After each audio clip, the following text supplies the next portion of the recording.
Your kidneys are dying silently right now, and you probably have absolutely no idea it is happening. You don't feel kidney pain until 90% of the function is already gone.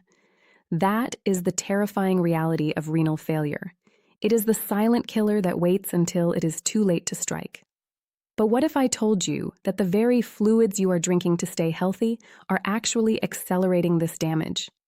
You think you are doing the right thing by chugging sports drinks, commercially bottled green juices, or excessive protein shakes. But listen closely. You might be loading your filtration system with oxalates, dyes, and phosphates that act like sandpaper on your internal organs. However, there is a way to reverse the tide. In this video, we are not just talking about hydration. We are talking about 3 specific scientifically validated chemical compounds found in accessible beverages that can scrub your nephrons clean, dilate your blood vessels, and stop the scarring process before you end up on a dialysis machine. And you have to watch until the very end because I am going to reveal the renal golden hour. There is a specific 20-minute window in your circadian rhythm where drinking just one of these beverages amplifies its detoxification power by over 400%. If you miss that timing, you are flushing the benefits down the toilet. Let's get real about what your kidneys actually do. Most people think they are just a filter. That is a lie. Your kidneys are the master chemists of your body. They balance your electrolytes, they control your blood pressure, and they stimulate red blood cell production. They filter about 50 gallons of blood every single day. Imagine a small filter trying to clean an entire swimming pool of dirty water every 24 hours. Now imagine throwing sand into that filter. That is what high blood pressure and high blood sugar do. They scar the tiny filtering units called glomeruli. Once those units are scarred, they turn into dead tissue. They never come back. That is why preservation is the only strategy that matters. And this brings us to the first beverage, which is a game changer for blood flow. Most people ignore this vegetable, but it holds the secret to vascular pressure. Number 1 is raw beetroot juice. Now, do not click away because you hate the taste. You need to understand the mechanism. The number 1 enemy of your kidneys is hypertension. High blood pressure is like taking a fire hose and blasting it against a paper coffee filter. Eventually, the filter rips. That is your kidney on high blood pressure. Beetroot juice contains a high concentration of inorganic nitrates. When these nitrates hit your saliva and your gut bacteria, they convert into nitric oxide. Nitric oxide is a vasodilator. It signals the smooth muscle cells around your arteries to relax. When they relax, the vessels widen. This drops the pressure immediately, but it is not just about pressure. It is about perfusion. Perfusion means how much nutrient-rich blood actually reaches the deep tissues of the organ. Studies have shown that dietary nitrate load can significantly improve renal blood flow without increasing the filtration pressure. You are feeding the kidney oxygen without stressing it out. But here is where most people get it wrong.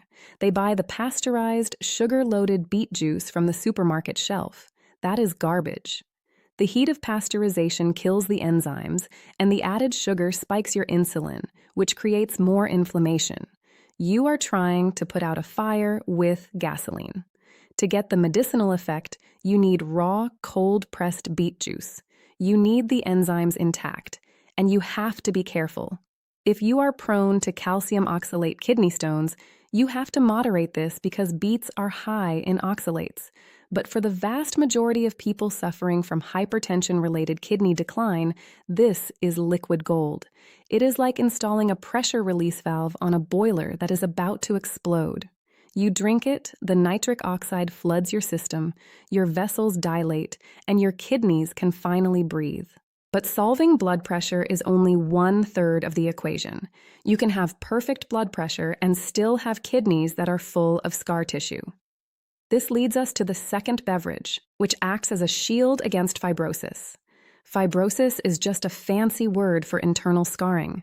When your kidney cells get damaged by toxins or sugar, the body tries to heal them by laying down collagen. It's like a scar on your skin, but inside. If you get too much of this scar tissue, the kidney becomes stiff and stops working. We need a drink that stops the scar tissue from forming in the first place. That drink is high-grade matcha green tea. Now notice I said matcha, not just a tea bag dipped in hot water for 30 seconds. The difference is life and death. Regular green tea is steeped, meaning you throw away the leaves.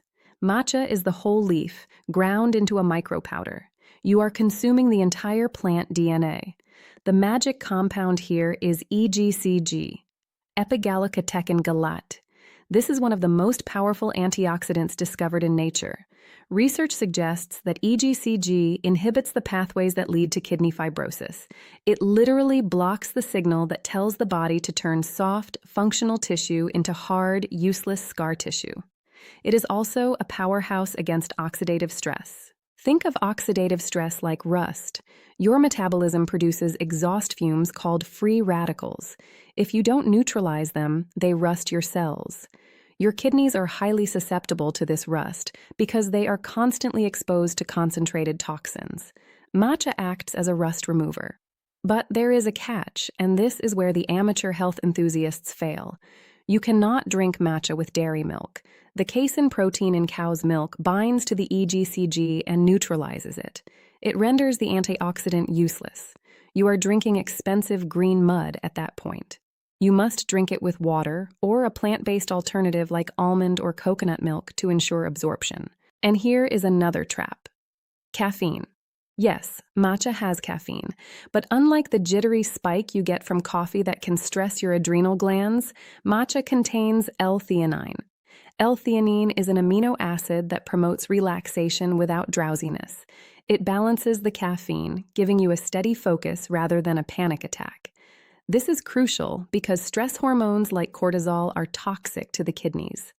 Cortisol constricts blood vessels, effectively strangling your organs. Matcha lowers stress while protecting the tissue.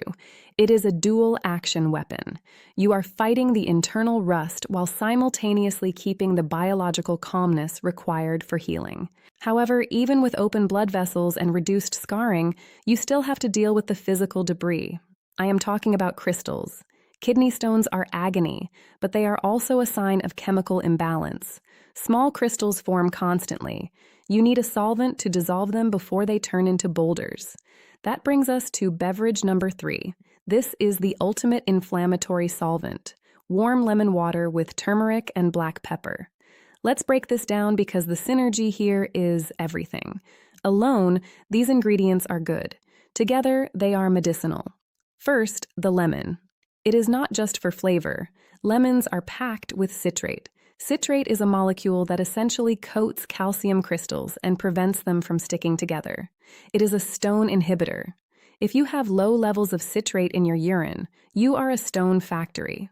Drinking fresh lemon juice restores those levels. It is the most basic, cheap, and effective way to prevent stone formation. But the real heavyweight here is the turmeric. The active compound is curcumin. Curcumin is the master anti-inflammatory. Chronic kidney disease is, at its core, a state of chronic inflammation. Your immune system is attacking your own tissues because of the toxic load. Curcumin tells the immune system to stand down. It reduces the production of inflammatory cytokines that destroy kidney cells. But here is the massive problem that 99% of people ignore. Curcumin is almost impossible for your body to absorb. If you just eat turmeric spooned into water, you will excrete it all. You get zero benefit. This is where the black pepper comes in. Black pepper contains piperine. Piperine unlocks the absorption of curcumin by 2,000%. Without the pepper, the turmeric is useless. With the pepper, it becomes a pharmaceutical-grade anti-inflammatory agent, and you drink it warm. Why warm? Because ice-cold water shocks the stomach and slows down enzymatic activity. Warm water dilates the gut lining and ensures rapid absorption into the bloodstream. So you have the lemon providing the citrate shield against stones. You have the turmeric lowering the systemic inflammation. You have the black pepper ensuring it actually works. This triad is the ultimate cleanup crew. It sweeps through the nephrons, dissolving microcrystals and soothing inflamed tissue. But let's stop for a second. We have covered the what. We need to talk about the when. This is the Zeigarnik loop I opened at the start. The timing. Biology is not random. It is rhythmic. Your kidneys have a circadian clock. They work harder at certain times of the day. The renal golden hour isn't just 1 hour, but a specific alignment with your body's filtration cycle. Most people drink their heaviest fluids at night. This is a mistake. When you sleep, your body produces a hormone called ADH, antidiuretic hormone. This hormone tells your kidneys to stop producing urine so you can sleep through the night. If you flood your system with water right before bed, you are fighting your own hormones. You disrupt your sleep, which raises cortisol, which damages the kidneys. It is a vicious cycle.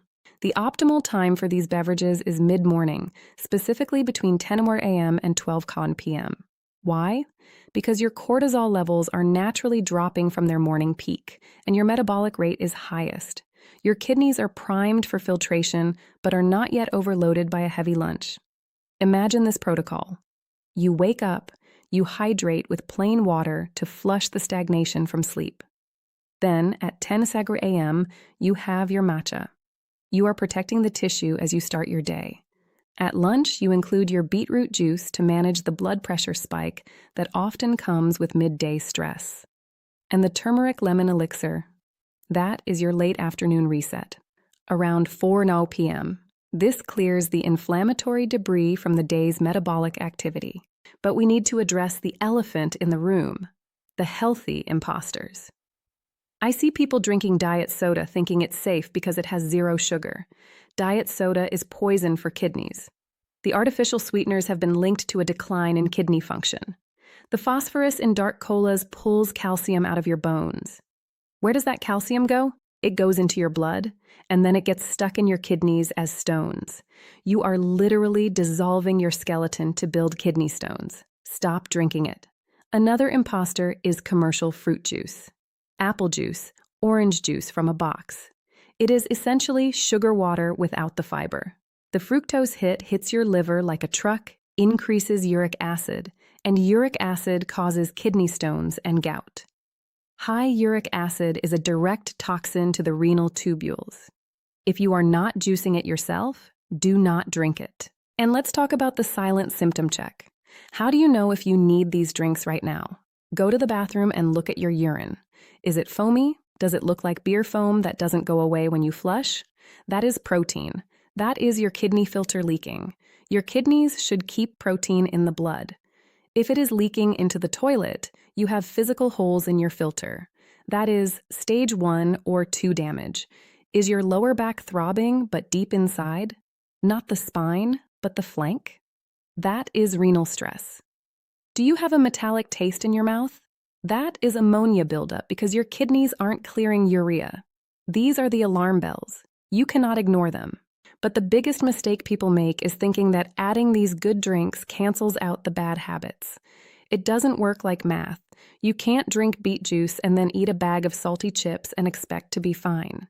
Sodium is the enemy. Sodium holds onto water. It increases blood volume. Higher volume means higher pressure. Remember the fire hose? Salt turns the dial up. You have to cut the processed salt while adding these therapeutic beverages. Let's go deeper into the beetroot mechanism because the research here is Nobel Prize winning level. The discovery of nitric oxide as a signaling molecule changed medicine. Before this, we didn't know how the body controlled blood pressure naturally. We just threw drugs at it. Now we know that your endothelium, the inner lining of your blood vessels, needs raw materials to keep you alive. Beets provide that raw material. But there is a genetic component. Some people have bacteria in their mouth that are better at converting nitrates than others. This is why you should not use antiseptic mouthwash. Listen to me carefully. Strong alcohol-based mouthwash kills the good bacteria on your tongue that convert the beet nitrates into nitric oxide. If you use mouthwash and then drink beet juice, you get 0 benefit. You just killed the factory workers. This is the level of detail you need to optimize your health. It is not just drink this. It is, how do I integrate this into a biological system?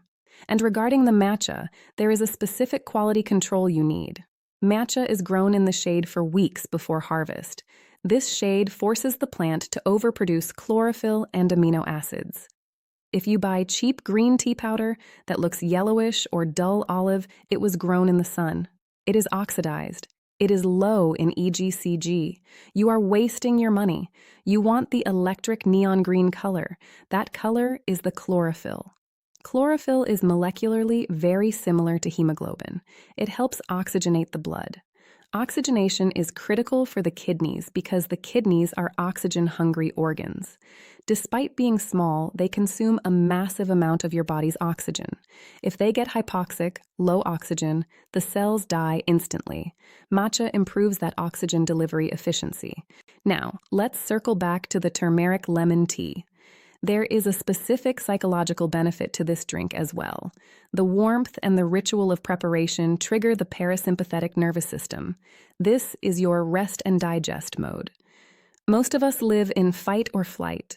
When you are in fight or flight, your body diverts blood away from the kidneys and towards the muscles. It thinks you are running from a tiger. It doesn't care about filtering urine when you are about to die. Chronic stress keeps blood away from your kidneys. By stopping at 4 p.m., making a warm, yellow, soothing beverage, and inhaling the aroma of the lemon oil, you are chemically signaling safety to your brain. Your brain then dilates the renal arteries and says, "Okay, we are safe. Time to filter." You are hacking your autonomic nervous system with a beverage. This is why I tell my clients that hydration is not passive. Hydration is an active strategy. It is tactical. You are deploying chemical agents, nitrates, catechins, curcumin, into a combat zone. Your body is the battlefield. The toxins are the enemy. These drinks are your special forces. And what about water? Plain, boring water. It is still the foundation. But the 8 glasses a day rule is a myth. It is arbitrary. If you are a 200-pound man sweating in a gym, 8 glasses will leave you dehydrated. If you are a 100-pound woman sitting in AC, 8 glasses might flush out your electrolytes. You need to drink to thirst and urine color. You want pale straw color. If it is clear, you are overhydrated and stripping minerals. If it is dark yellow, you are already damaging your cells. The sweet spot is pale yellow. But here is the catch that trips everyone up. Electrolytes. Your kidneys run on an electrical gradient, sodium and potassium. If you just drink distilled water all day, you wash out the potassium. Potassium is what keeps the blood vessels inside the kidneys soft. You need potassium-rich foods. This is why the beetroot juice is double effective. It is loaded with potassium. It balances the sodium. It is the perfect antidote to the modern salty diet. Let's review the protocol because clarity is power. You are not going to overhaul your life overnight. You are going to make 3 strategic swaps. Swap your morning sugary latte for matcha with water or almond milk. You just saved yourself 40 grams of sugar and added a fibrosis shield. Swap your sugary soda at lunch for raw, cold-pressed beetroot juice. You just lowered your blood pressure and increased oxygen delivery. Swap your evening alcohol or dessert for warm lemon turmeric tea. You just reduced inflammation and prevented stones. 3 swaps. That is it. You don't need a $1,000 detox retreat. You don't need magic pills from the internet. You need photochemistry. You need nature's compounds delivered in the right format at the right time. Your kidneys are resilient. They want to heal. They are constantly trying to regenerate, but they cannot do it if you keep hitting them with a hammer. These drinks stop the hammering. They provide the building blocks for repair, but you have to start, not next week, not when you feel pain, now. Because by the time you feel the pain, the game is usually over. Do not let the silence of the symptoms fool you into complacency. The silence is the trap. You have the map now, you have the tools. The beetroot for flow, the matcha for structure, the turmeric for cleaning. It is a complete defense system. If you found value in this deep dive, you need to understand that this is just the tip of the iceberg regarding your internal filtration. There are foods that act as chelators, pulling heavy metals out of the kidneys, and we haven't even touched on them yet. But if you master these 3 beverages, you are ahead of 99% of the population. Don't be the person who waits for the diagnosis. Be the person who prevents it. Go to your kitchen, throw out the soda, buy the beets, buy the matcha, buy the turmeric. Your future self, the one who is vibrant and energetic and not attached to a machine, will thank you. Now, go make the first drink.